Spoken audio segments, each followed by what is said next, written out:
यहाँ लग दे लैंप को। We are now good to go live. So, Kumar, okay. you can. और वो दोनों जगह आपने स्लाइडों का लिंक डाल दिया, right? Cool. Okay. So Mr. Ahluwalia, if you're ready, then we can start. Yeah, as ready as one can be in these things, but go ahead. Yeah, great. Thank you. So we'll get started. Hello, welcome to the B.R. Shenoy Memorial Lecture 2021, co-sponsored by the Economic Research Center, Mangalore, and the Center for Civil Society, Delhi. My name is Kumar Anand, and I will be your host this evening.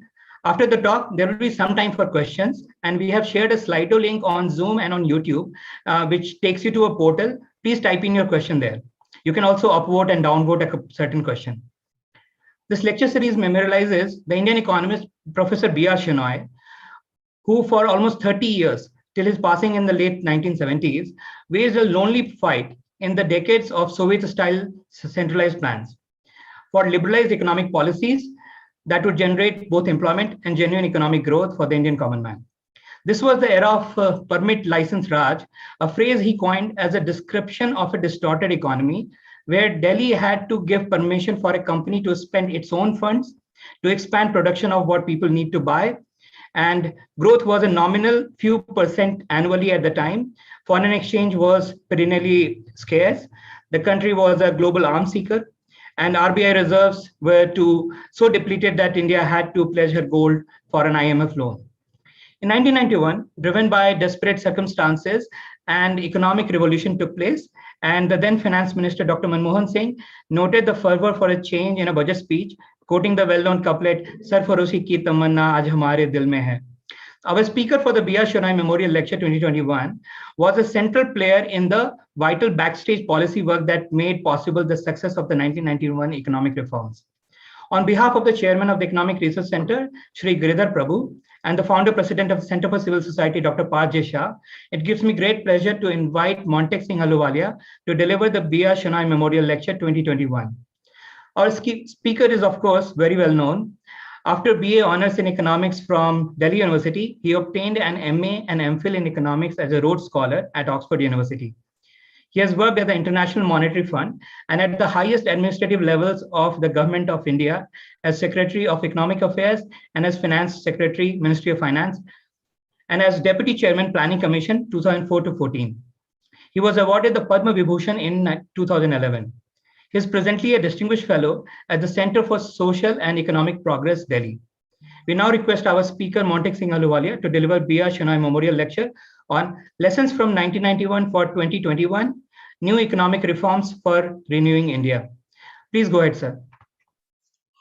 Thank you very much. Let me first of all begin by thanking the Center for Civil Society and the Economic Research Center for inviting me to give this lecture.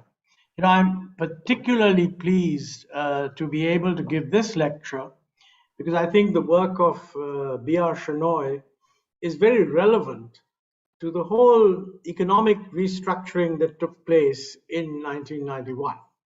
You know, the conventional approach when you're delivering a memorial lecture is that you say a few nice things about the person for whom the lecture is named, and then you just go on and deliver your lecture. I don't think I can do that in this case because there's a lot to say about B.R. Shenoy, and let me just say that at the beginning. He was clearly one of the most distinguished economists that we had in the 50s and the 60s. But, you know, he also had a very stellar academic career. It's not widely known, but he was the first Indian economist to be published in an international journal. That's the Quarterly Journal of Economics, way back in 1931. What he published was not just an article on India. He published what was actually a critique on Keynes's treatise on money. So very much out there at the forefront of top quality academic writing. He later on is most well known in India because He was one of the 20 or so economists whom the government of India had invited to prepare recommendations for the second 5-year plan. And he prepared a famous minute of dissent. Now, the plan, of course, went on and got approved in spite of Shenoy's minute of dissent. That doesn't surprise me too much because, there's a fashion in things. And in 56 and 57, the fashion really was in favor of centralized planning. The politics drove in that direction. I mean, that was evident in 1955 when the AICC meeting at Awadhi led to the resolution calling for a socialistic pattern of society. So if the politics had moved in that direction, it's not surprising that the economists and the planners would sort of replicate what the Goss plan was doing. And let me say that at that time, this was not all that surprising either. Many developing countries, seeing the Soviet Union having broken free of its feudal background and converted itself during the war years into an industrial power, saw this as a way of accelerating growth. I mentioned in my book Backstage that, even Samuelson, the guru of market economics, in the 1960 edition of his book Economics, sort of said that at the rate the Soviet Union is growing, it will overtake the GDP of the United States by 1984. And this perception that the Soviet strategy, whatever its other faults, and they had many that they would worry about, liberty, etc., and so on, but it would generate high growth. This survived right up to 1980, because in 1980, Samuelson's book said the same thing, except now he said that it'll overtake the US in 2012. After 1980, these predictions were just dropped. So my point is that at the time that Shenoy wrote, I'm not surprised that his minute was minuted and we went off in the direction that we went off. But what I think is interesting, and that's very relevant in terms of lessons, we didn't do so badly in the 1950s or even really in the first half of the 1960s compared to other developing countries. It is in the period after 1964, I mean, Panditji died in 1964. It's in the subsequent period and in the next decade that India's growth performance really deteriorated, whereas the growth performance of others in East Asia and Southeast Asia actually improved significantly. So this is the period when there should have been a reconsideration of why is it that we are not doing as well as our targets want us to do. And frankly, at that time, I would have thought that it would have been logical, even if Shenoy was actually ignored when he wrote the minute, it would have been logical for someone to go back to what Shenoy wrote and say, well, look, maybe he was right. And, it struck me that other than noting that he wrote this famous minute of dissent, there was hardly any focus on the issues that Shenoy had raised. In fact, again, in my book Backstage, I mentioned that we were aware that Shenoy had written this minute of dissent, but there was very little teaching that went on in Delhi University at the time that said these were the issues, this is what Shenoy said, was he right, wasn't he right? It was just taken for granted that whatever the government is doing is right. And we have this tendency. And I believe that one of the important lessons we should get out of the 91 reforms is that we should constantly examine what is actually going on, and are we anywhere near achieving the targets we've set? And if we're not, what is the reason? So I think one important lesson, which is relevant for the future, is to subject our actual performance to very close scrutiny. Now, having said that, let me say that in the in the broad thrust of reviewing of economic history, I feel that the 1991 reforms are very often described as if they were simply, I mean, they were triggered by a crisis. There was a crisis. The IMF would not have given us money if we had not reformed. So naturally, the reforms happened. I think this is actually a superficial assessment of the situation, because it's absolutely true that the IMF would not give money if we were not willing to do reforms. But the fact is that the reforms we did were actually much deeper than the IMF would have insisted upon. So actually, we carried out much more far-reaching reforms in 1991. And one reason we were able to do that is that during the 1980s, people were beginning to think that, look, why are things not working? I mean, after all, in the mid-1980s, Rajiv Gandhi became prime minister. And being a new entrant into that office and a young man and a fresh approach, I mean, he actually said things like, you know, we must get India ready for the 21st century. He also said in Parliament that how can we be competitive when our systems are 20 years old and now out of date?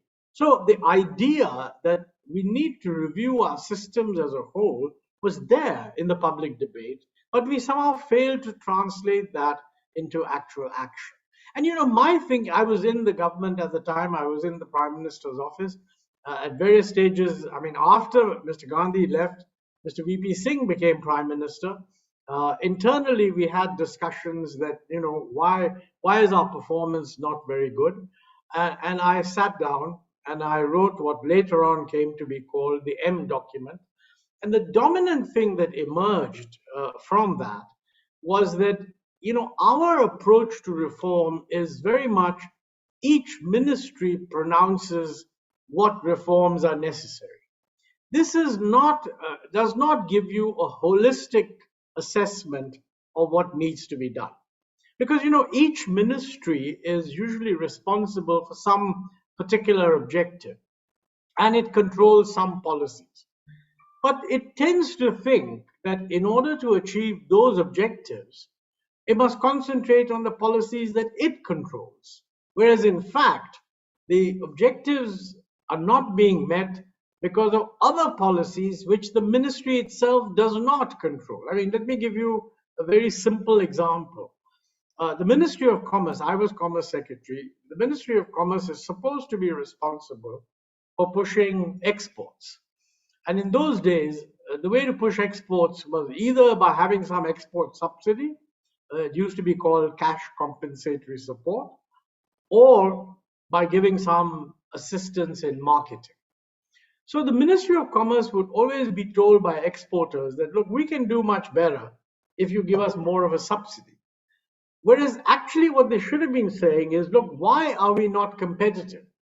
We're not competitive because of a large number of things which are outside the control of the Commerce Ministry. I mean, one of those things is very high import tariffs, which raise the cost structure of Indian industry, which force the exporters to look for a subsidy. Now, if you got rid of those tariffs, then you wouldn't have a highly uncompetitive industry and you'd become a little more competitive. Of course, if you got rid of the tariffs, people would say, well, then you'll have a lot of imports. And how would you finance them? Well, the short answer to that is that if you had an exchange rate that was flexible, then if there were too many imports, the exchange rate would depreciate. And the exchange rate would make exports more competitive and also make it easier to compete against imports. But the exchange rate was not in the control of the Commerce Ministry. The exchange rate was somewhere between the Finance Ministry and the Reserve Bank of India. You can multiply these types of examples. And the only point I want to make is that if you tell each ministry what is necessary to achieve its objectives, it tends to take a silo-like view. I said, what is it doing? How can it help exporters? It doesn't take a system-wide view, which says, look, the system itself is wrong and we need to change the system. And I think we weren't doing enough of that. During the 1980s, we had a lot of opportunity to think about these things. I mean, I mentioned that I prepared a document came to be called the M document, which was leaked, and therefore, in fact, one of the journalists decided to call it the M document because it was widely believed correctly that I had written it, although it didn't acknowledge authorship. And when that document was discussed, I discovered that, there's quite a lot of agreement. It wasn't as I was inventing something new. There was quite a lot of agreement when people sat collectively and said, look, these are the changes necessary. But somehow we were not running a system that enabled that to happen. So I think the 1991 reforms came out of a good holistic understanding of what was wrong. Now, honestly, if we had had more self-criticism and if we had listened a little bit more to Shenoy type dissents, which were produced many, many years earlier, this might have happened earlier. But what did happen was that the crisis was used as an opportunity and a multi-pronged reform effort was set in motion. Many of the areas that we pushed were areas that Shenoy himself had talked about. I mean, for example, he was not in favor of nationalization and expanding the public sector. Incidentally, the minute of dissent, when people talk about it, they keep saying he was critical of the large size of the plan and the fiscal deficit. That's true.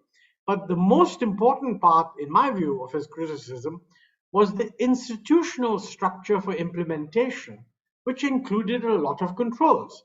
I mean, Shenoy's view was that, look, we've built up a lot of controls during wartime, and the time has now come to decontrol, not increase control. This is what actually happened in Europe. They had these controls imposed during the war, and when the Second World War was over, they just got rid of them in a few years' time. We're the ones that didn't. And I think part of the problem is that there was a tendency in India to think of development must be pursued on a war footing. And all these controls that even market economists say that when you're facing a war, you can't rely on the market, because then you have a single-minded objective that this is what we must achieve, and never mind the costs. You follow a control-oriented approach. But that's not what you do when you're trying to promote development. And I think that a lot of what was done, the intellectual framework that you should give the private sector more freedom, you should not be pushing for a large public sector. You should recognize that Shenoy is quite categorical that controls are not only inefficient, but they promote corruption. I mean, these are two different things, because inefficiency can be there without corruption, but he also said that they actually promote corruption, which of course they did. Now, 91 went way beyond what Shenoy was talking about, simply because the world had changed. I mean, Shenoy didn't say very much about foreign trade, although his opposition to controls would imply that he would not be in favor of excessive controls on foreign trade. He didn't talk very much about protection. That's something that became part of economist consciousness in the 60s and the 70s. And he didn't talk about foreign capital and liberalization of capital inflows. In 99, and he didn't talk very much either about liberalizing the financial sector or moving to a more efficient financial sector. But remember that the nationalization of the banks and all the rest of it happened much later, in 1969 or so.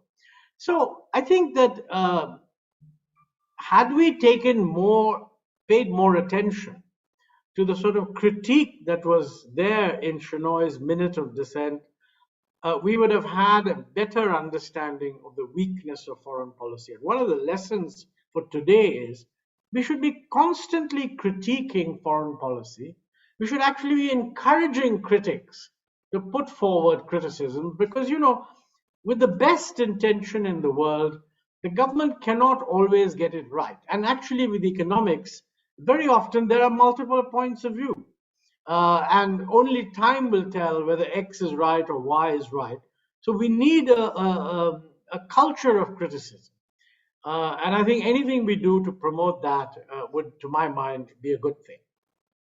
Now, having said that, and this makes Shenoy's work especially relevant, it's relevant to ask the question, what are the lessons from 91 reforms for the current year, that is for the year 2021?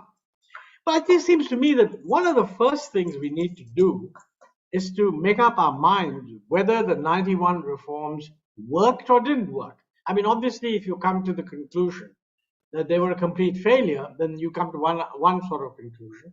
If you think there was substantial success, then you come to a different conclusion.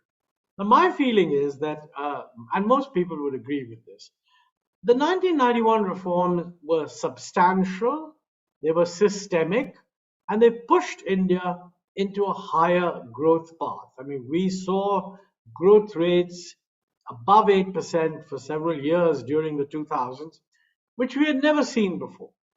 And during that period, internationally also, we came to be recognized as possibly the second rapidly growing emerging market country after China. And many people even thought that China had done exceptionally well, but it had reached a much higher level and it would face new constraints in order to continue growing. India was still at a lower level, had a lot of, if you like, low-hanging fruit which it could harvest, and it would most likely continue to grow. And people thought that India's growth will then be faster than China's growth, although, of course, China was at a much higher level of per capita income than India. So we would catch up on growth, but not necessarily catch up on per capita income. Those were very positive years, and I think they created a changed image of India, including in the capital markets, investors beginning to look at India and so on. That has continued over the last several years. You can see that because those policies have continued. But let me come back. In terms of success, I would say that I would learn from the 1991 reforms that the basic argument that the private sector is going to be the leading sector to generate growth, this is actually valid. In other words, the old idea that the public sector should occupy the commanding heights of the economy, which was the belief before 1991, and the private sector should actually be constrained so that the public sector can do its bit. This is just wrong. I don't know if there is a complete consensus on it, but I find that today nobody is yearning for the public sector, and they're quite willing to see the private sector play a much larger role. So that's a good anchor of policy that, what are we doing? And so we should look at private sector experience, look at feedback from the private sector. What do these guys need in order to become more efficient? I mean, this is a positive lesson. The second lesson really is that a question that arises, does this mean that government has no role to play? I mean, policy discussions are very often shuttled between extremes. So people like to pose things in extreme fashion. So you're either described as a pro-market fellow or a pro-public sector fellow. Now, I think it's quite clear to me that, it's wrong to say that the government has no role to play. What we should be doing and learning from our experience is the private sector has tremendous capacities.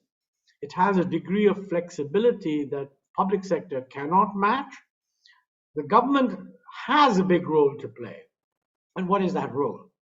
Well, I would say that role is clearly in two very critical areas as we move to higher levels of development. Those areas really are a much better health system to be set up in the country, and also a much better education system, which isn't just better in terms of quality, but also ensures equal access. I mean, we need to have a health system and an education system where those who cannot actually afford to buy better quality are still quite well given access to good quality facilities. And that's a very big role for the government to play, and it's not a role that at the moment is playing adequately. So I think that's one of the areas where government has to expand its role. And that's also, in due course, you can say whether this can be done through public-private partnership, but dominantly, it has to be an expansion of the government system, especially in rural areas. So that's one thing. Second, the building of infrastructure. Now here, from 91 onwards, and in recent times even more so, we have moved to the idea that infrastructure investment of certain types can be promoted through public-private participation. In other areas, it can only be done by the public sector. I mean, if you're going to have rural connectivity, that's going to have to come from the public sector. If you're going to have connectivity to remote areas, that's going to have to come from the public sector.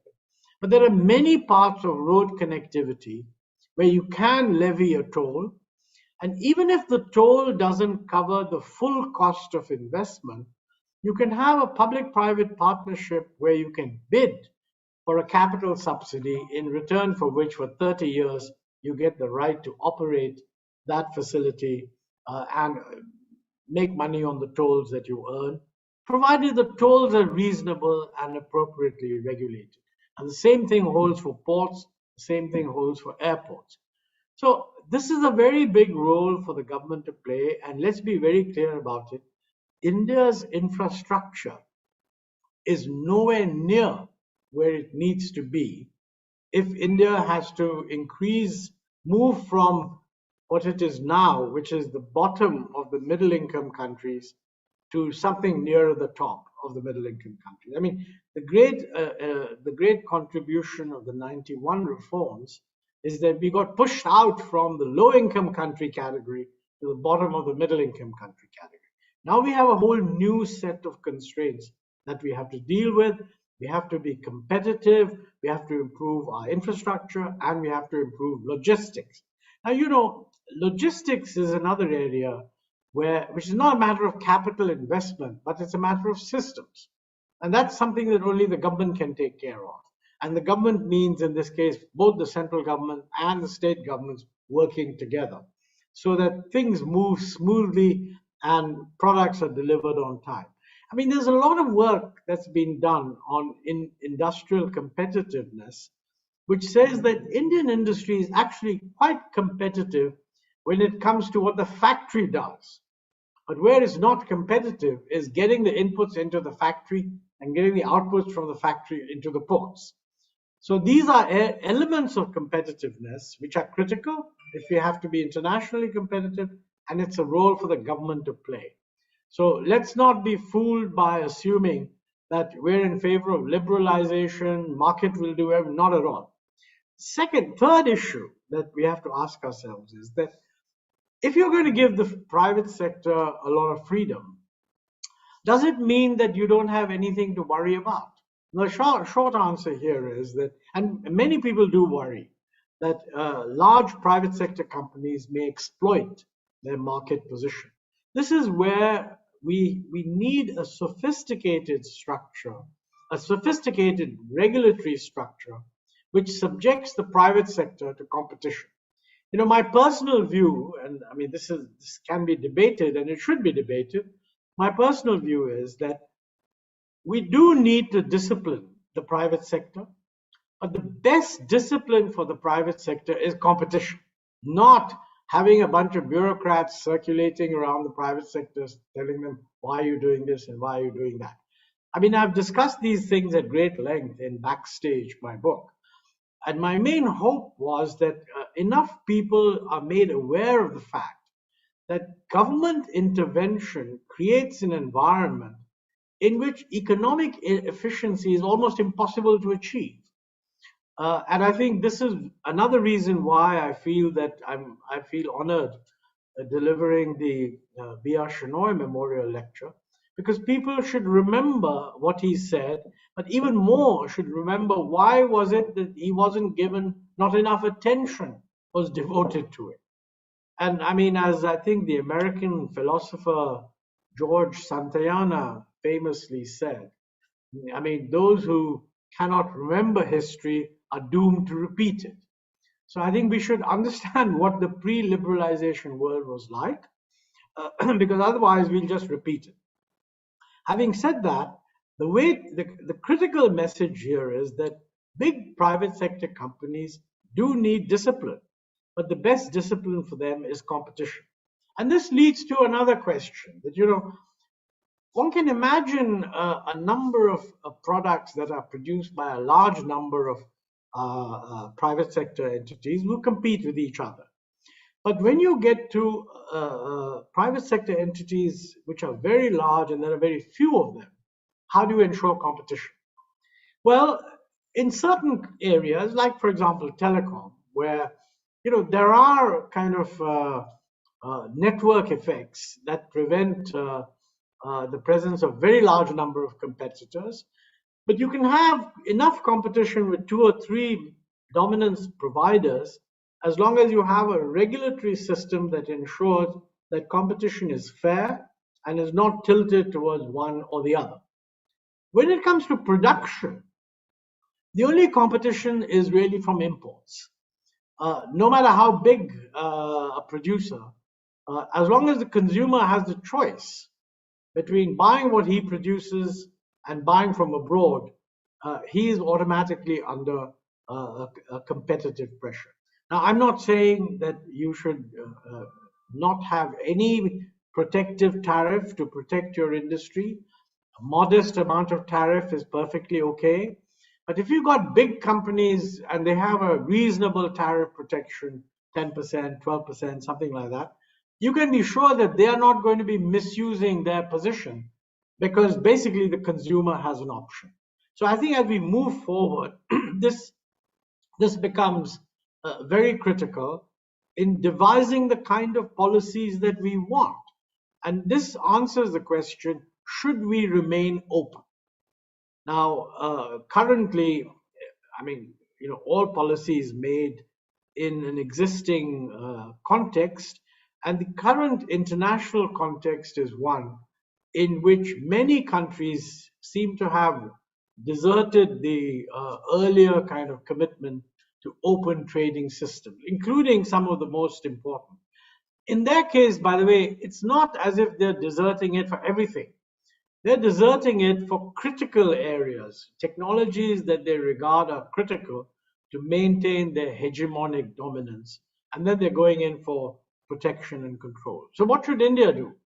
Should we assume that the world of the open economy, which was more or less unquestioned 5 or 6 years ago, is gone forever, and that everybody's going to retreat into protectionism? Or should we assume that it's going to be a more interesting and complicated world where some of the major economies, primarily the United States and China, will be engaged in economic conflict with each other, and maybe engaged in that context in slightly closing of their markets? But for the kinds of things that we are competing in, we will not face closed markets, so we should remain open and remain as competitive as possible.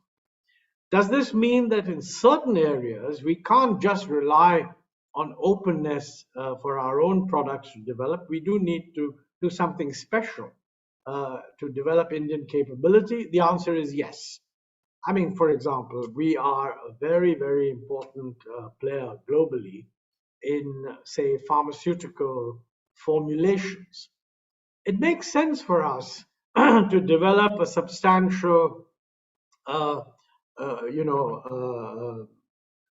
basic ingredients, the active pharmaceutical ingredients that go into formulations. And for some reason, we've been weak on that. So we need to ask the question, why is that so?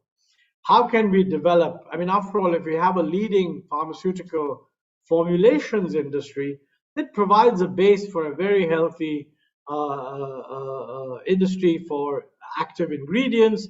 That's not happening. How can we do that? We are going to be one of the leading markets in, for example, renewable energy, solar energy, for example.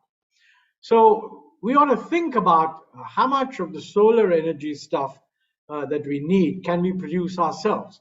That doesn't mean we have to produce everything, but we do need to think of how we can develop a domestic capacity, and what are the strategic kind of interventions that will help to do that. So that's an area where I think we need to do some thinking. But this cannot be multiplied many times. I mean, we cannot be doing it for 20, 30 sectors. I would have said if we were to identify 5 or 6 sectors that we want to do it, let's do it and get somewhere. And as and when we're ready to do it in other sectors, maybe we can approach those sectors in a similar kind of way. We need to look forward and ask ourselves what's happening in the world of technology and what is capitalism doing.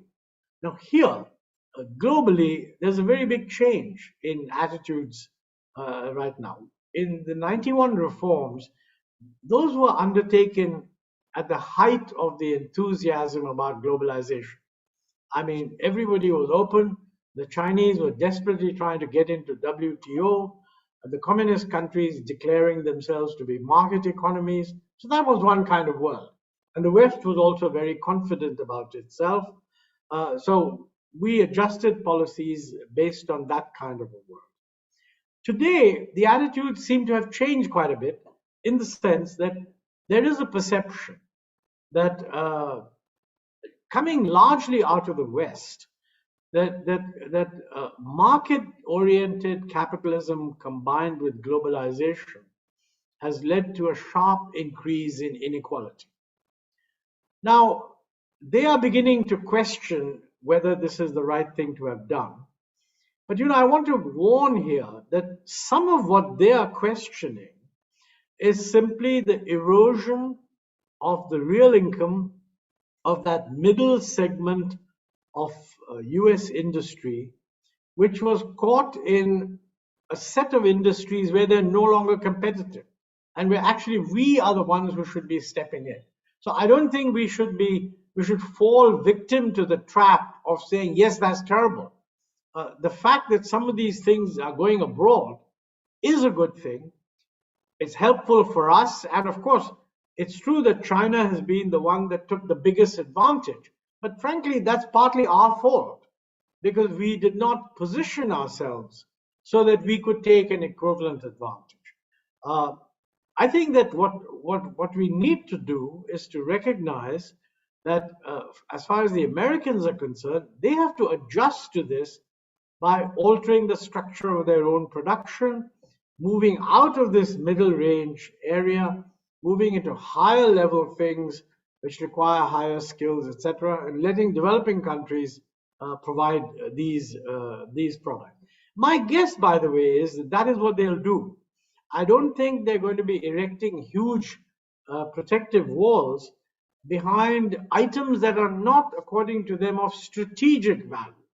Now, cybersecurity, artificial intelligence, those kinds of things, they certainly will become very protective and very distrustful. I mean, that's certainly true of telecommunications and the internet.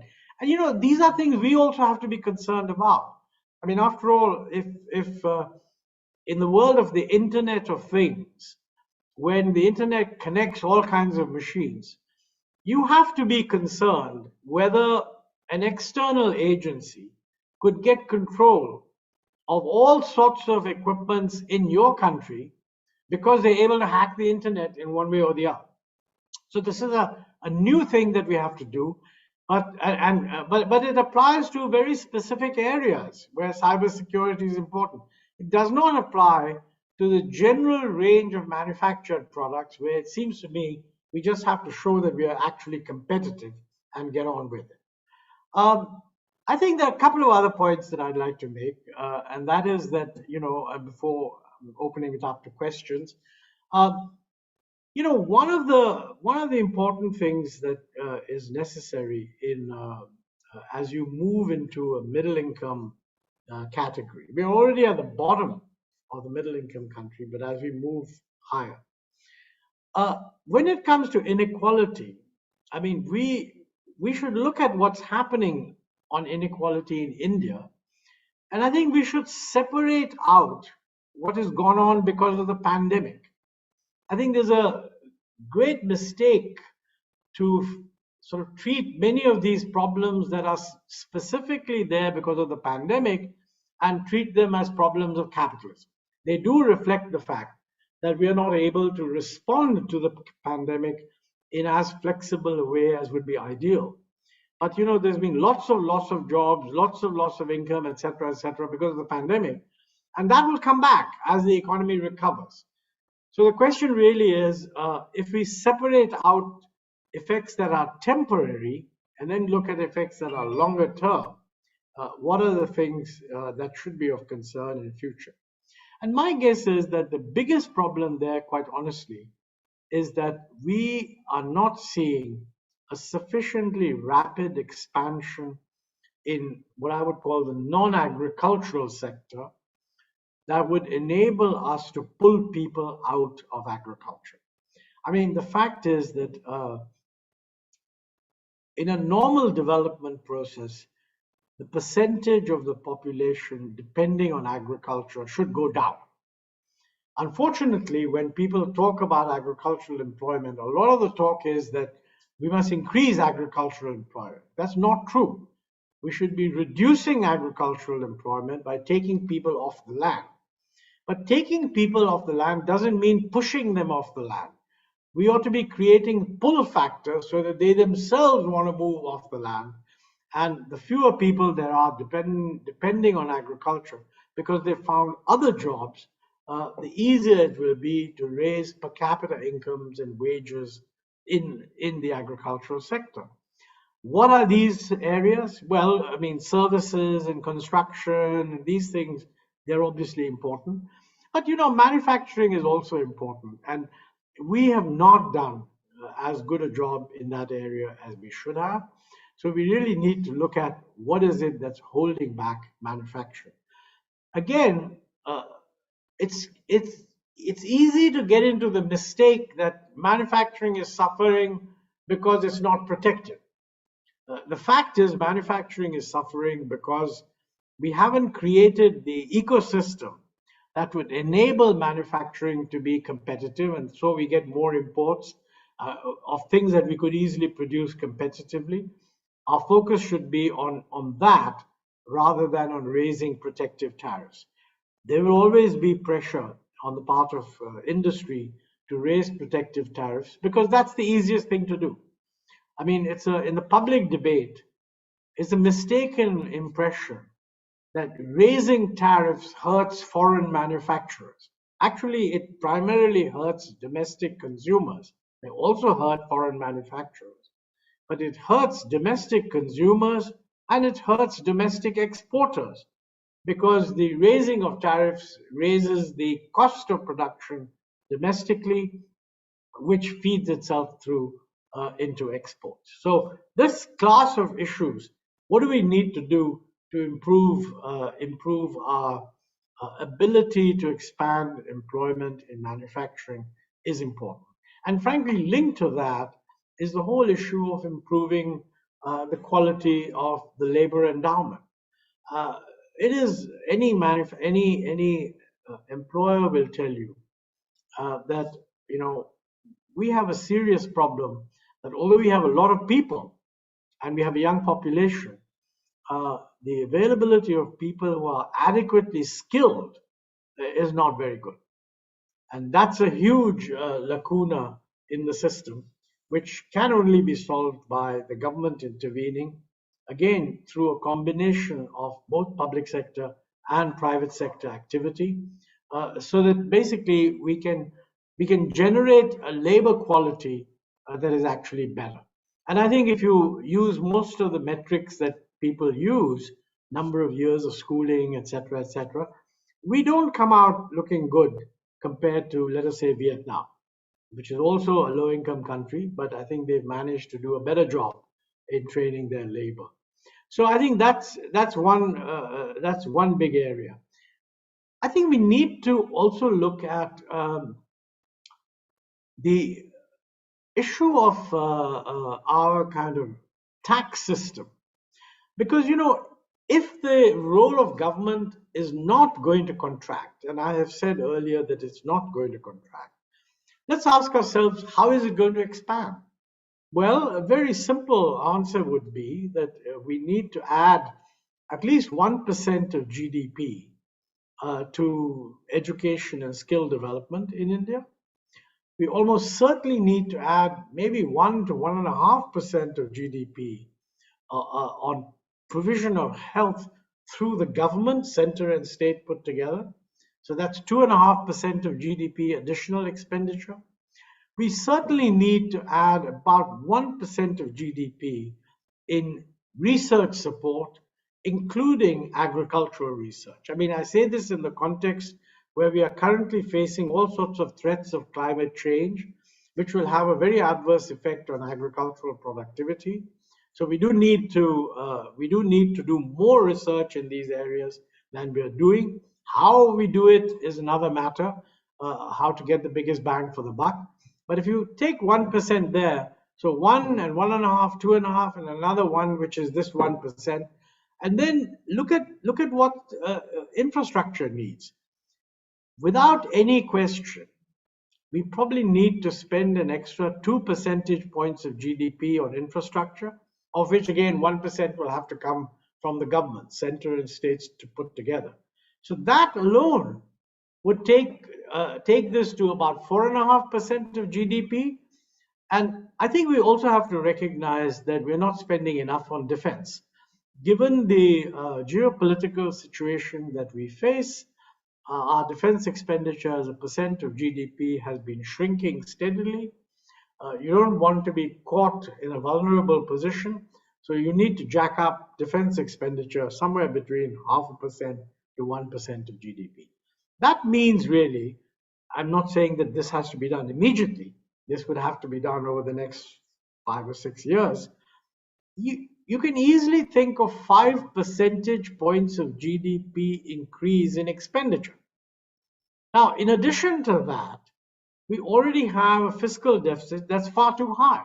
I mean, India's fiscal deficit, center and states put together, is amongst the highest of all developing countries. So by any standard, we need to reduce that. And people will have different views on how much it needs to be reduced. But very few people would disagree that over a 5-year period, we should reduce the fiscal deficit somewhere between 4 and 5%, center and states put together. Now, if you add these two together, more expenditure and reduced deficit, the fiscal turnaround that India needs is over a 5-year period, could be 9 to 10% of GDP. Now, this, to my mind, whatever energies we have in policy reform should be concentrated on trying to make sure that this gets done.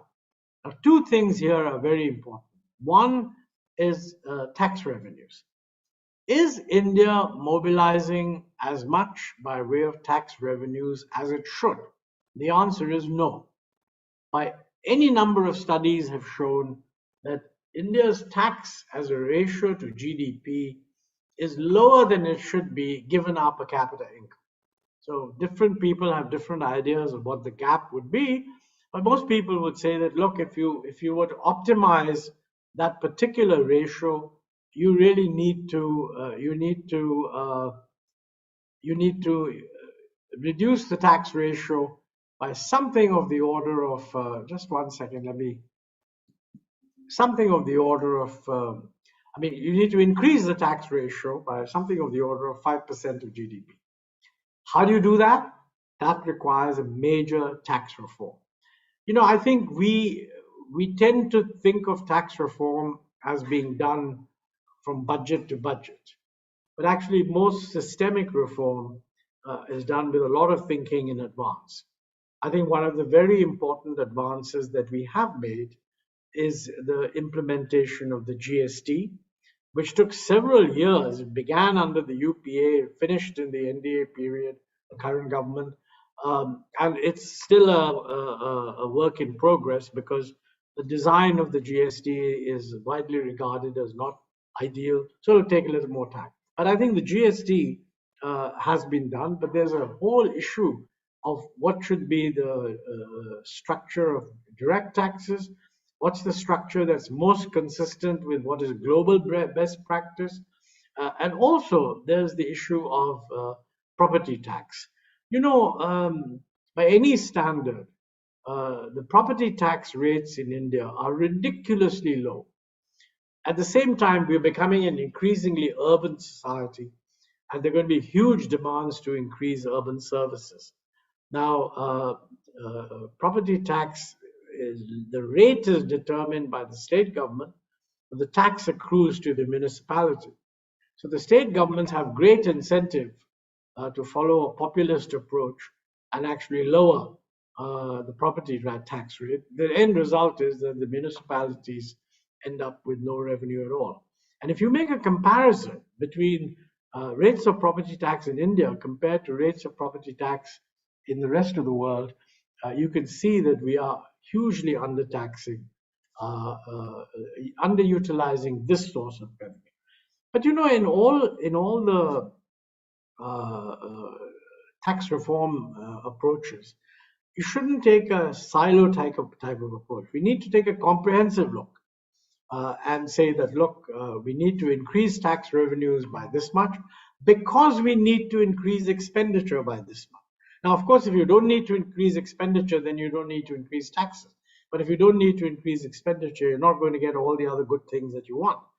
So you need to build a political awareness that since it is the society as a whole that benefits from what we do on the expenditure side, the society as a whole must pay, and that payment must be made in a progressive manner. So those who can most afford to pay actually do pay, and those that cannot afford to pay, pay much less. So I think how to move towards a tax system that enables people to say that India is now mobilizing the kind of taxes that for our level of development we should be able to mobilize, that's a very high priority. There's an important lesson from the 91 reforms, because Dr. Manmohan Singh knew that he had to make all these changes.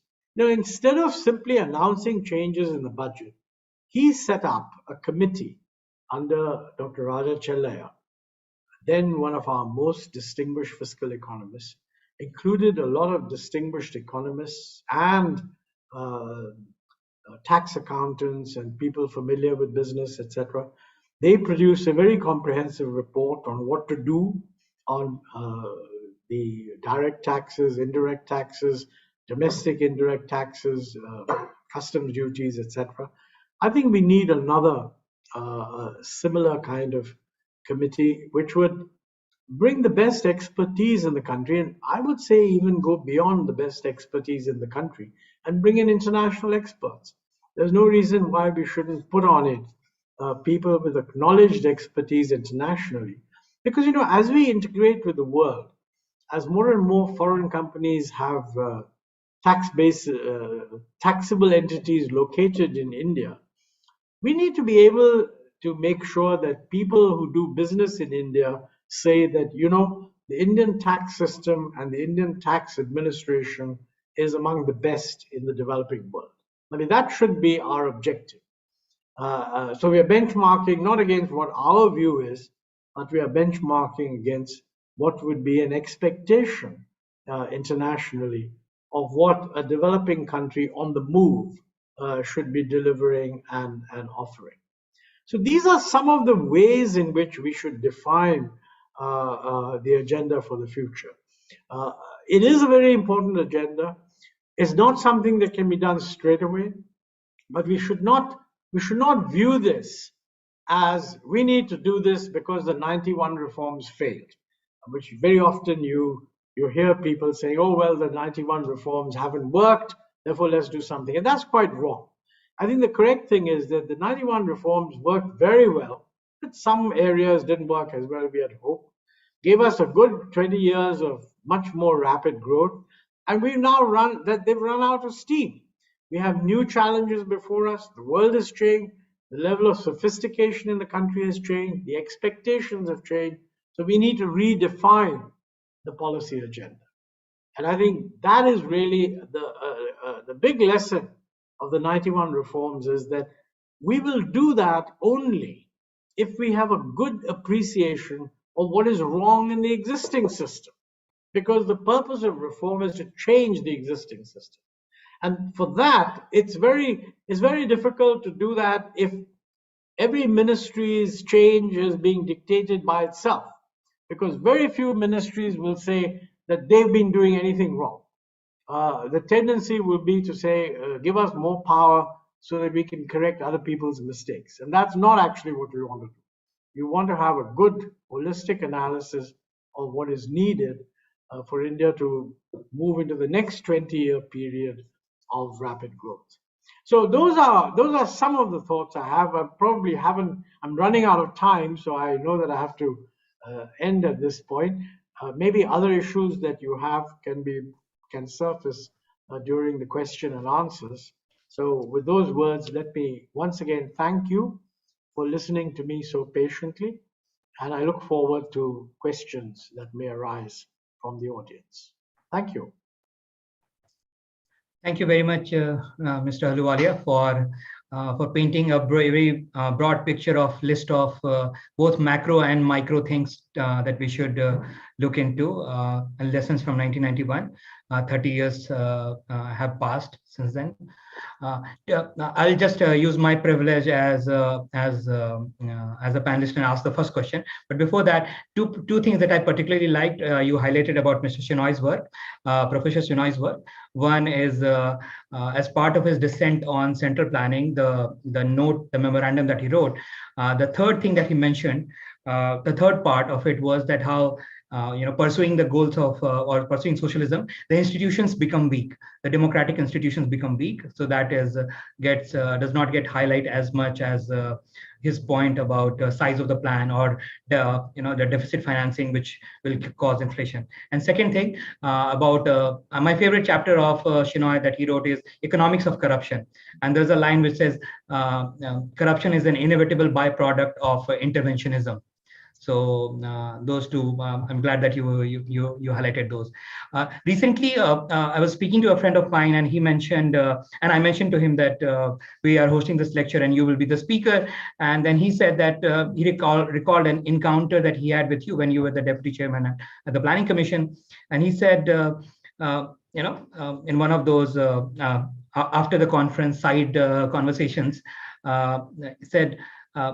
Once policy proposals comes to people who are part of the government, those proposals are already known by whether it is deputy chairman of the Planning Commission or ministers or kya karna hai unko malum hai.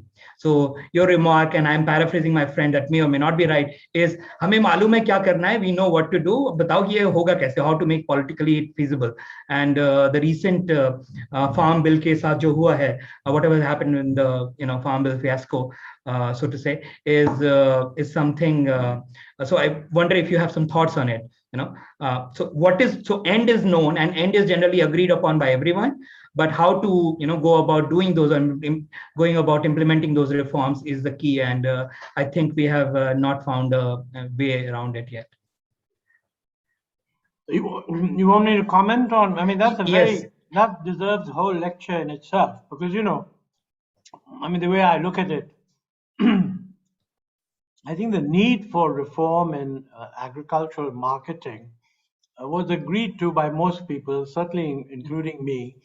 And during the previous government, the understanding was that these reforms have to be done by state governments. So we made many recommendations which were not that different from what has been done, but our whole approach was to try and persuade the state governments. We did persuade some, we didn't persuade others, but it didn't lead to conflict, because we were only saying, look, why don't you do this? And since it was left to them, I mean, if they didn't want to do it, they just didn't do it. We, of course, felt that this is a pity because they're losing out all kinds of possibilities. The present government interpretation of the Constitution, and I can't pronounce on the validity of that, that's something only the Supreme Court can do. They came to the conclusion that no, you don't have to leave it to the states. If you think it's a good idea, you do it. Well, then you run the risk that, certainly you run the risk that the opposition is bound to criticize. That's their job. My guess is that when you do it that way, you need a lot of you need to allow room for consultation. And I think perhaps the way it was done, the perception was that there was no room for consultation. More importantly, what happened subsequently is that the farmers have interpreted the government's intention into all kinds of directions. The government says that it doesn't have, I mean, for example, many people said this whole thing is just a ploy to abolish mandis. The government has said that's not the case. They don't intend to abolish mandis. But this is where issues of trust are very difficult to pronounce on. I mean, you just have to build the trust, and if you build it, people won't have this perception. And if you don't build it, they will. By the way, you mentioned, it's interesting that this has now gone off into a completely different direction, which is legal guarantee of MSP. And Shenoy had specifically commented on this. And he was actually against minimum support price. I mean, so in a way, he took an extreme view. So nothing new under the sun. But that's why I feel that you should constantly encourage dissent, and you should give an opportunity for these opposing points of view to be discussed and understood, so that nobody is suddenly taken by surprise. I mean, I don't agree with Shenoy that there should be no minimum support price. But the real question is, what is the right minimum support price? And secondly, are you going to have it for every crop? Currently, the pressure is that you should have it for every crop, including the ones for which you don't have an MSP. That is going to be, I mean, the implementation ability to do that is going to be huge. I have no idea how that will play out or what the government intends to do. Certainly, one of the members of Niti Aayog, Mr. Ramesh Chand, who's a very distinguished agricultural economist, he has raised all these issues that, look, having a legal guarantee doesn't make sense unless the government stands ready to buy. So is that at all credible that, if some farmer somewhere says, listen, I have this thing and there's nobody willing to buy, what are you going to do? Are you going to create an institution where it's very simple if you were to say that he has to travel 20 miles into some depot in order to sell? It's quite another if he feels that he should be able to sell it at his farm gate. So I think this is going to require a lot of discussion, and I don't know how it's going to play out. But I'm told that they're setting up a committee, which is a good thing, and ask the farmers to recommend some people. So I think that's a good way of, if problems are raised, problems are posed, they can be raised, discussed, and then we can take a view. In a similar light, the first question, which has got the maximum number of upvotes, and a lot of people wanted to ask this question to be answered by you, is asked by Akash, and he asks, economic reforms usually hurt some vested interests. How do we steer through that to build consensus and implement reforms? So how to build consensus and implement? Yeah, can you add my upvote also to that, all those upvotes? Because in my view, that is the most important issue. So first, I want to say that economists have always been aware of the fact that any economic change, I mean, it's only marketeers and management types who invent phrases like, a win-win situation and so on. I mean, we know that there are win-win situations in economics also, but the vast majority of the situations involve a trade-off. Somebody is better off, somebody else is worse off. But societies are usually able to make that judgment, providing we create a sufficient debate and understanding. I mean, let's take a very simple example, which I'm usually fond of, that a particular job may be destined to become obsolete. And this is going to be much more likely in the next 10 years than in the previous 10 years because of the way technology is changing. But other jobs will be created. So the simplistic view would be that, look, you just retrain everybody. But that's not, I mean, a guy who's 60 years old or 58 years old is not going to be retrained, and he may lose his job. So you can compensate him. But if he finds that his son or daughter are in line for these new jobs and they're benefiting, they will get a sense that thing is working reasonably well. The question really is your family income getting hurt or not getting hurt? And quite honestly, if it is getting hurt, and if that's a large number of people, it's going to be very difficult to do the reforms. On the other hand, you can persuade people that, look, this is the way to go. I mean, after all, before cars arrived in buses, in cities, there were a lot of Tongawalas who did all the transportation. They could easily take the view that we don't want any taxis because it'll take away business from us. But that's not what happened. I mean, maybe here and there was a feeling. But on the whole, the system was able to adjust because a lot of the Tonga guys themselves became taxi drivers, or some of their sons became taxi drivers, whatever it is. I think this is really the task of political leadership. How do you persuade people that the society is changing? Lots of new opportunities are opening up. Certainly, the younger people will be able to benefit from those opportunities. Possibly the older people may not be able to benefit, but then maybe you can compensate them in some way. That balance is not easy to meet, but it's possible. I mentioned a story in my book Backstage of how we were trying to push computerization in the banking system in the early 90s. It is amazing. The bank unions were totally opposed to computerization because they felt that, look, it'll affect employment. So we had said that, look, it won't affect employment. We promise you nobody will be fired. But the union leaders said that only means they won't expand employment, which is true. Anyway, we tried to convince them that, look, with the way the banking system is moving, if you want India to look like a modern, efficient economy, you needed to have a banking system that could handle modern transactions. And without computers, that's just not going to be possible. The finance minister, Montek Singh, met with a whole bunch of bank union leaders, trade union leaders in his room. And he tried to persuade them, and they expressed their views, etc.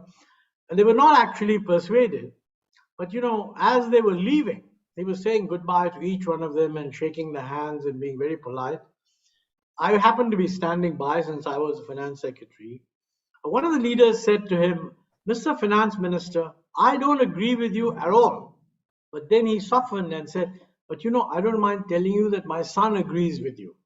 And I always viewed that as an example of how you have to persuade people that there will be benefits, more benefits than you think. But otherwise, it's not fair to describe everyone who's hurt as a vested interest. I mean, somehow I think of a vested interest as someone who's sitting on a privileged position and desperate to hang on to it, where the privilege isn't justified. There are lots of those.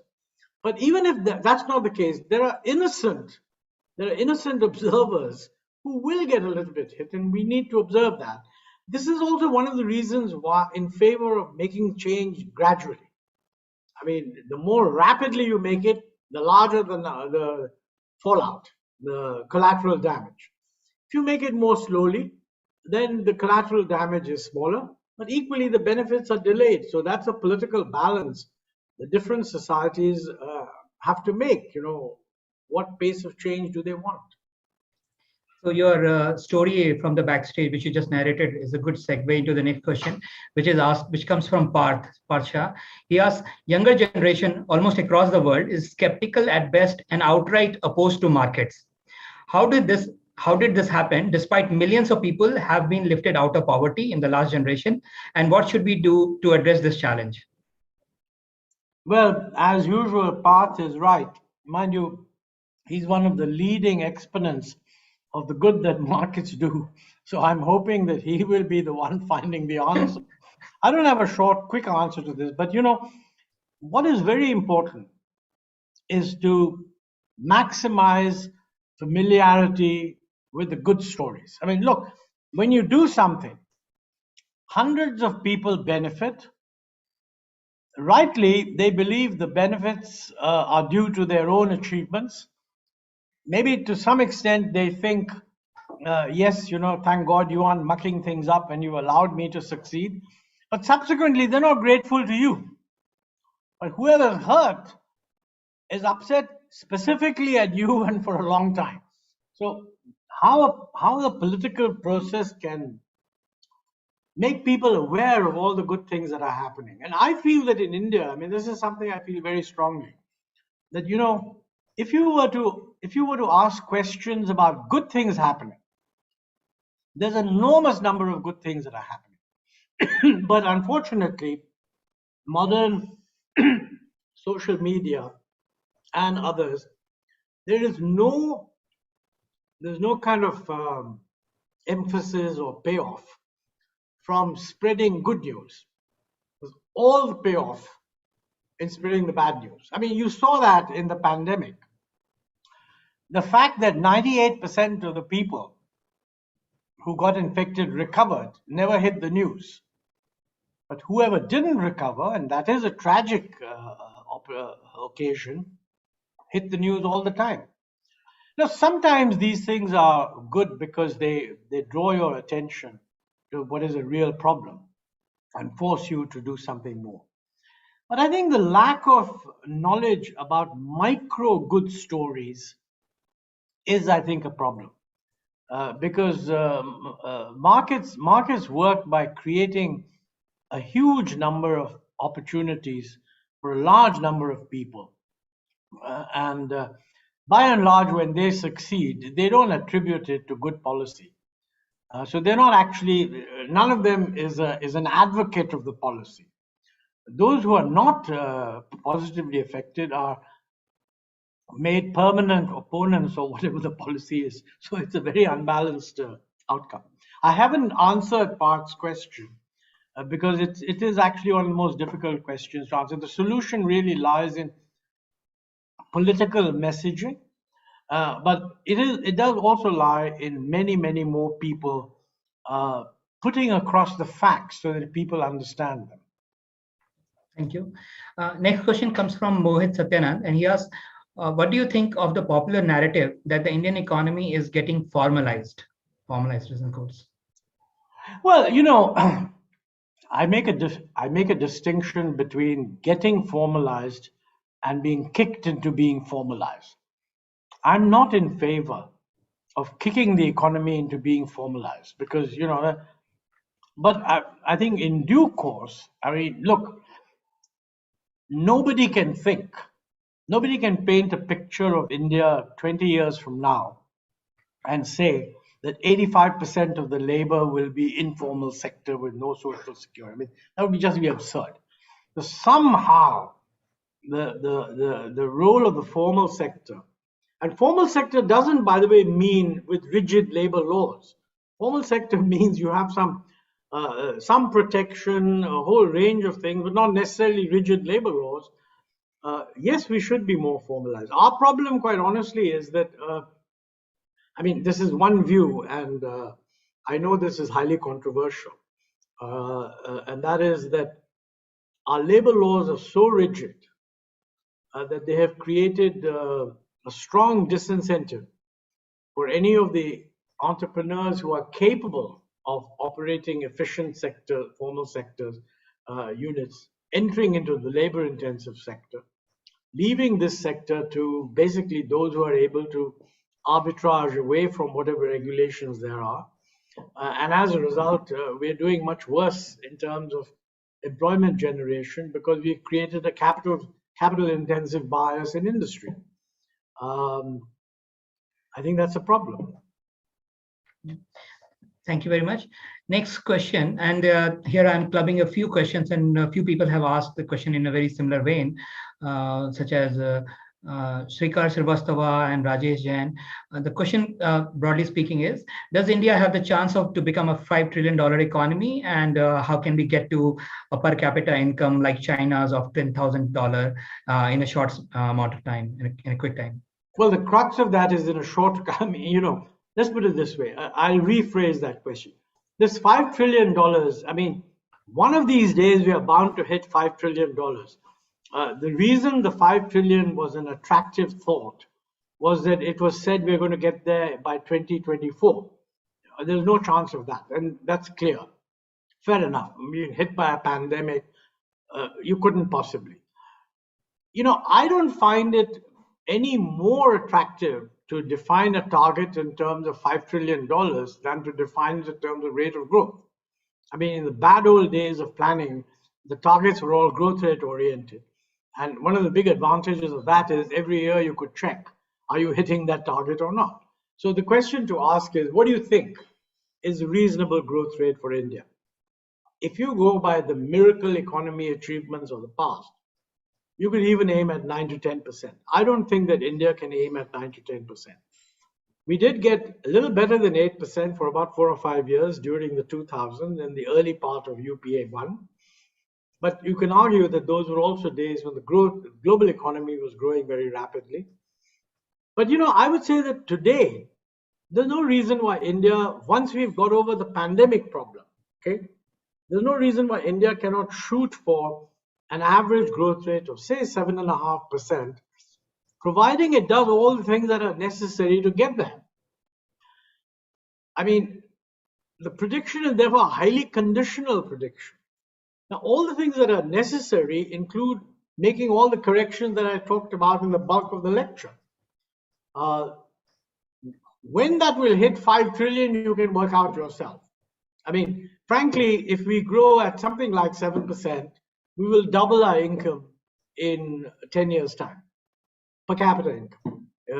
Sorry, if you go at 7% per capita, you will double in 10 years' time. If you grow at 7% GDP, and you're growing at a little above 1 for population, then you're growing at 6, then you'll probably double something around 12 years, every 12 years. Now, doubling around every 12 years means it's going to take us a very long time before we hit China's level. But I don't think we should worry about that. The important thing is, let's double it. And the important operational consequence of that is, let's target a growth rate of 7+%, and then let's work out what is needed to achieve that. And then let's do it. I mean, get a consensus. I think our problem really is that, I like to think of this in terms of partitioning everything. The policy making consists of slogans, and then slogans have to be translated into targets, and then targets have to be translated into programs and policies. Okay. Now, slogans, we are the world's biggest experts, and all slogans are good, whatever you want to call them. Okay. The question is, when you translate from slogans to targets for the economy, you can make some. I mean, we have a lot of targets right now. Finance Minister has said that from next year onwards, she expects the growth rate to be about 7.5%. That's good. That's a GDP. I think it's a good target in the sense that if she actually achieves that, I think she deserves a lot of commendation. Equally, if she doesn't achieve that, then she should tell us why they haven't achieved it, and we should do a Shenoy type analysis of why is it not happening. We should avoid what happened before the 1991 reforms, when we kept having these targets and the economy didn't perform and nobody questioned the strategy. Okay? Having got the target, then the question is programs versus policies. In my view, while the programs are important, the policies are much more important. And we do not spend enough energy on fixing the policies. We spend too much time on just the program. Programs are just announcements of government expenditure, and policies are what makes the economy and people behave in a particular way. And I think we should spell those out. Thank you. Next question comes from Barun Mitra, and he makes the case that whenever we have a government which is not single party but rather more a coalition, generally the growth rate is high. And the question is a competitive politics a precondition for creating a conducive environment for economic free reforms that ensure an open and competitive market? That's a tough. I mean, I'm not a political scientist, so I can't answer that. But it's certainly true that, contrary to what economists and even ordinary people very often think, that a coalition government will be a complete mess. The truth is that the biggest reform that we could conceive was done by a coalition government under Narasimha Rao with Finance Minister Manmohan Singh. Subsequent governments were all coalitions. Each of them continued the reforms, including the Vajpayee government. So I would certainly say that the fact that you have a coalition government should not be a reason for not being able to do reforms. Clearly, if you don't have a coalition, you have more political flexibility, and therefore, in some ways, assuming that you do as much work to build a consensus, reform should also be possible. Thank you. Next question is from Saurya, and he asks, is there a risk of COVID throwing the world back into a protectionist regime? Well, I don't know if COVID is doing that, but it's certainly true that COVID has created a lot of misery around the world and has created a great sense of, lack of confidence in governments knowing. People don't believe that governments know what they're doing. I mean, you can see that in Europe, you can see that in America. Now, whether that has directly led to protectionism, when you get a loss of trust in government, it can lead to any sort of irresponsible policies. And I'm sure that this is one of the factors. I mean, once people feel that their economy is now on a sustainable recovery path, governments are also in a much better position to argue with people that, look, this is the way to go forward. But hopefully the COVID thing is a temporary phenomenon. Many people tell me that by the year 2022, when enough people have got vaccinated, although there will be new strains, and this is not this is going to take some time, but it's quite possible that it won't be a panic situation. But the real problem in the global economy is that right now, whatever their economic well-being has been fueled by a huge expansion in liquidity with low interest rates and money sloshing around. As they start withdrawing that, which undoubtedly they will, and Jerome Powell and the Fed has already signaled that, the well-being will depend on whether the economy then does well. But if the economy doesn't do well and you withdraw liquidity, then you could end up with a real mess. Akshay Murari asks, what are the bureaucratic changes that need to occur to accelerate free market reforms? I don't think you need, bureaucracy, unfortunately, is too often blamed. Let's put it this way. When the 1991 reforms were brought about, most people thought, particularly foreign observers thought, that the bureaucracy is anti-reforms. But Dr. Manmohan Singh and Mr. Narasimha Rao were able to push through quite a lot of reforms without bureaucratic opposition. I've mentioned again in backstage that Dr. Singh, when he was finance minister, called a whole bunch of secretaries to his room and said, look, we're going to be making big changes and we need your support, because without your support, we will not be able to make these changes efficient. But I realize that some of you may have intellectual reservations about the line that we are following. And if you do, just let me know and we will give you an alternative, just as good a job. You will not be made to do things that you don't believe in. And I frankly felt the bureaucracy was they were very flattered that he thought their support was necessary, and also quite pleased that they were being consulted in this way. So frankly, if you give the bureaucracy is meant to do what it is told to do, and if you do it very clearly, they will in fact do the job. I think they should also be warning you when you're telling them to do something. If they think this is going to have negative effects, you should encourage them to say, well, look, If you think I'm wrong, you can tell me why, but I'm the decision maker. And at that point, the bureaucrats should either just take another job or do what they're told. You know. Next question, also, which is now the second highest upvotes, is what lessons should we learn from the success of Bangladesh? That's very. By the way, Bangladesh success is very important. There's no question in my mind. And as a matter of fact, in '91, I remember that the finance minister of Bangladesh was visiting India, and Dr. Manmohan Singh said, you know, you have been much faster than we thought in liberalizing your economy, and I'm looking at this with great interest. So I think I don't follow the Bangladesh economy sufficiently closely, but there's no and to be able to judge, you know, what they're doing currently, which we should learn from. But certainly they're a very far cry from what Mr. Kissinger described as an international basket case.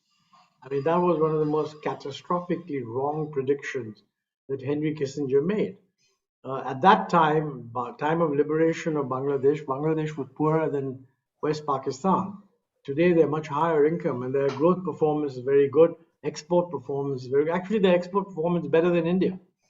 So, you know. Yeah. Even our per capita income, I think they have just caught up and went ahead. They are ahead of it in terms of per capita income as well, I think now. Yeah, that is a 1 year. I mean, I think they've narrowed the gap quite a bit. Yeah. Yes, that thing is a 1 year phenomenon because we had a huge drop. Probably that'll, but I don't mean this to denigrate. By any standard, if you look at a 5 to 6 year performance, Bangladesh has closed its average gap with India. You know, I've done comparisons of Bangladesh with the different states because we are a very diverse country. So if you compare Bangladesh with what the southern states are doing, they don't necessarily look that good. What I think looks very good is compared to what the heartland in India is doing on these social indicators. So I think it's an important achievement, no doubt. Yeah.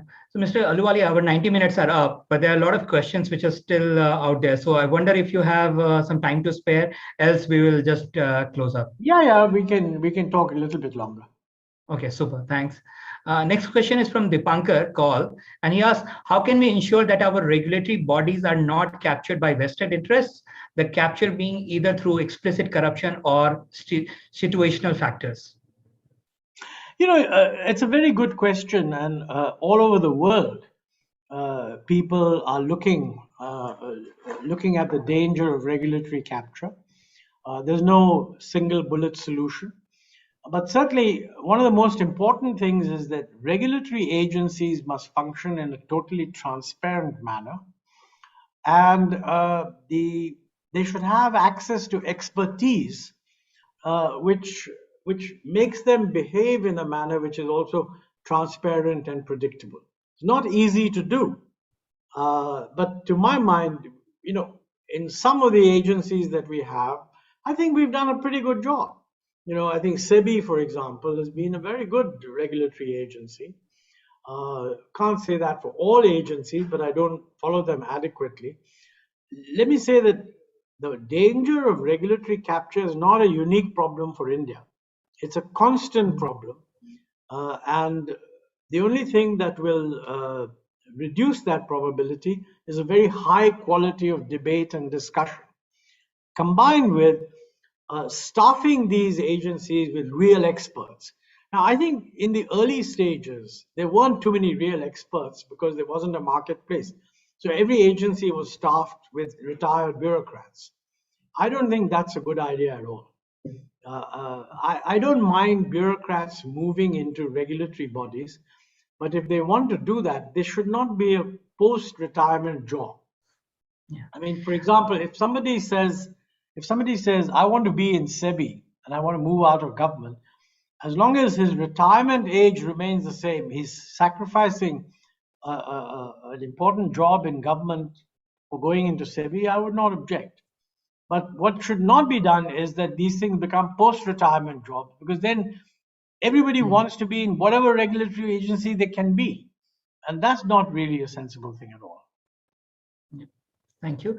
Next question is from Giridhar Prabhu, and he asks, with foreign investment in lower level production in China beginning to slow, what can we do to capture these flows? Well, I think, as it were, this is not so much a pivot against China. It's just a natural process that China is becoming competitive at higher end of a manufacturing sector. We are just entering into that area. I think as long as we have an environment which remains positive both for entrepreneurship and for FDI, we will be able to attract such investment. My feeling is that right now, I think one of the signals that the government has given, which are actually quite clear, is that they're pro-foreign investment. So the old idea that somehow the BJP is anti-foreign investment, maybe some sections of it may be, but the government is certainly giving a very clear signal that foreign FDI is welcome. The question is the working environment, the business environment in India attractive? And that's not just attractive for FDI, it's also for business. So I think we need to focus on that. On the other hand, lots of money is coming in. For example, in venture capital and all these new startups, etc., they're attracting a lot of money. So I don't think that India is reasonably well positioned to get this sort of investment if Indian entrepreneurs are keen to have it. The key point about China is that foreign investment in China is not directed at serving the Chinese market. It's directed at serving the international market. Whereas too much of the foreign investors, we are still viewed as a closed economy. We have higher tariff barriers than anybody else. We've been raising these tariff barriers. So the approach in India seems to be, it's a big market. They like foreign direct investment. Let's get in. We haven't yet created an environment in which people say, look, India is a great place with lots of very great people, lots of smart capital, human capital. Let's put a base there to service the rest of the world. That's what we really need to attract. Yeah. So coming to the last couple of questions. So Jedediah Azrael asked this question, that how do we follow self-reliance, that is Atmanirbhar Bharat, while also maintaining open trade? Well, I mentioned this right at the beginning, that there is room for picking a few strategic areas and recognizing that we have to do something special here. But in general, we ought to be having low tariff barriers and running an open system. Okay. Clearly, in areas like cybersecurity, artificial intelligence, I would even say in things like batteries, for example, because we are going to be a very important market for batteries, we should be able to attract people. So when you say Atmanirbhar, does it mean Indians setting up only, or does it mean Indian units with FDI? The government has not ruled out FDI as part of Atmanirbhar as long as you're producing in India. So I think I think the real problem is that some of what we have done in raising tariffs in the last few years has sent a signal that we are reversing the open economy direction. And I think the first thing they should do is send a very clear macro signal that that is not the case. That we've raised some. Ideally, I personally think we should have a strategy for reducing tariffs to a certain target level, maybe with some elements which get some special support, preferably subsidy support, in order to make them more competitive. Now, I think if you set up a committee to do your tax reform, that committee should give some advice on what the average level of tariff should be. And I think a clear signal should be given to business that, look, don't start lobbying for higher tariffs because you've got a problem. I mean, any business interest, if they believe they can lobby for a higher tariff, they'll do so. Not just in India, anywhere in the world. Of course. So a few people have asked this question about lateral entry. So I'll just ask this and we'll kind of club them, is should the Indian Economic Service, instead of being restricted to only bureaucrats, also actively involve, consult, and hire from outside the government? Well, by the way, the Indian Economic Service is not open. It's a service. So it's a regular service which you join at a young age and it keeps you going, etc. If the question you're asking really is, should the government bring in expertise from outside? I think it should, and I think it's doing some. The real problem is at the moment, these are sort of fixed term assignments. We're not saying, look, you can come in at this level and you're then permanently in the government until you're willing to leave. And you have an opportunity to get promoted. It's a sort of 3-year assignment as a joint secretary, at the end of which you leave. So I personally think that, mind you, in the United States, I mean, that's pretty much what happens, because at the end of the presidency, all these guys who come in go out. So, you can take lateral entry in whatever form is a good idea. If you can create an environment where you attract more people, you will improve the quality of decision making within the government. Thank you.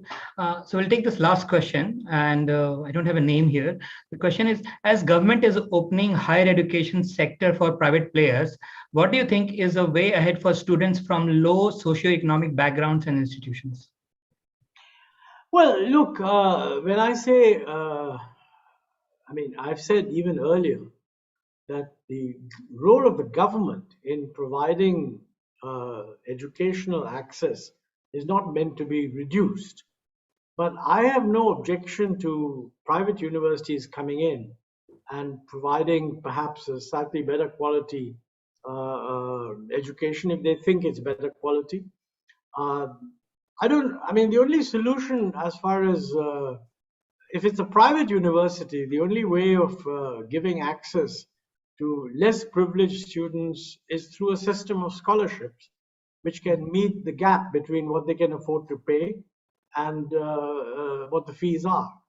And I think that private universities should work towards such funding. Elsewhere in the world, that's what happens. In places like Harvard and so on, they tend to follow a policy where if a student is good enough, then he is not denied a seat because he can't afford it. But for that, you need well-funded private universities. And it will take a long time before we can get there. I certainly wouldn't prevent private universities from coming in because it gives some people, because otherwise, actually what's happening is these privileged people otherwise go abroad. So what we've got is something in between. They go into Indian universities, and actually, hopefully, the Indian universities themselves, through some cross-subsidization, can create a scholarship fund where at least 10% of the students are actually from economic classes which can't afford the university, but they're themselves meritorious. Yeah. My apologies. I will just make this one the last question. It comes from Anviti, and she asks, or he, I'm not sure, some ministries enjoy the unequal distribution of power among them, thus creating more ministries, widening this cleavage and leading to more silo decisions. Well, it's quite, look, there's a huge, the incentive structure under which bureaucrats work is a huge area of political science. And it's a well-established principle that all bureaucracies ultimately are driven by the self-interest of the bureaucrats, unless you have very vigilant both public opinion and politicians who keep them in check. I'm sure you've all seen the British serial Yes Minister, which gives you a sense of how bureaucrats manage to create shields around themselves, and I'm sure that it happens in India too. But that's a universal feature. It's not special to India, in my view. Yeah. Thank you very much. So with this brings to a close the B.R. Shenoy Memorial Lecture 2021. And I would like to thank our speaker, Montek Singh Ahluwalia, on behalf of Economic Research Center, Center for Civil Society, once again for sparing his time and delivering a very stimulating lecture, as well as engaging with questions from the audience at length. Thanks also to Shaurya, Samruddha, Mansa, and others from the rest of the CCS team who have helped organize an efficient and wrinkle-free lecture. So with this, goodbye and good luck. Thank you once again, Mr. Ahluwalia. Thank you very much. Many thanks. Thank you. Okay.